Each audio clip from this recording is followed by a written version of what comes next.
Don't play with it, don't be dishonest. Ay, still not understand. Ayan, so hi guys, so for today's video, ito yung aking clip bago ako umuwi. So yan, ang ginagawa ko is, pinapatay ko yung computer namin sa clinic. And ayan, may pinipindot ako sa ilalim. So ayan, ready to go na ako.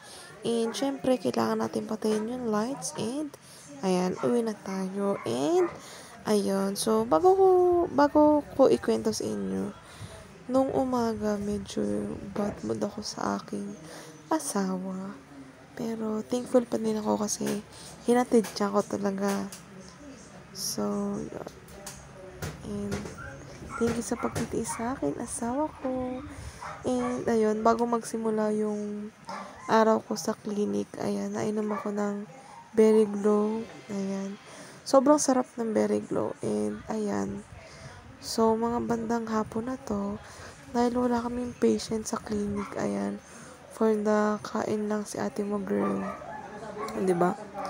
So, ayun, Feb 6 pa lang kasi, kaya talaga siguro wala pa kaming masyadong patient talaga. And, medyo nakaka-boring kapag walang patient kasi talagang nakakaantok and talagang nakakainip. So, yun. Ayan. So, nakita nyo na tong clip na to. So, ayun nga, pinapatay ko yung computer. So, mga around 4:40 na to ng hapon. And, umuna na sa akin si Doc. So, umuwi na si Doc dyan. And, ako na lang yung naiwan sa clinic. And, ayun. And, ayun, ready to go na tayo. And, ayun, kahit galit ako, sinundo pa rin niya ako. And, ayan, pauwi na tayo. And, nung pag-uwi ko, ayan, sabi ko, higa muna ako. And, medyo inaantok kasi ako. Medyo napagod ako. And, so, ayun, and, inamig ko yung sarili ko. And, sabi ko, dito ko na maligi. Pero, hindi naman ako pambaho, guys, ha. Ayun, so, maliligo muna ako. And, ayun, update. Ayun, nakaligo na ako. And, pinunasan ko muna yung face ko. And, ayan, yung ginagamit kong skincare, tsaka yung cotton puff. Ayan, Rick Sincerity yan. Ayan, so ginagamit ko yan, tsaka binibenta ko yan.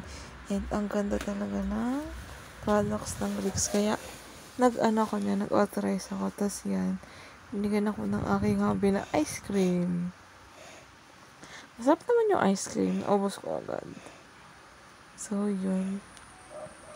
And, yun lang.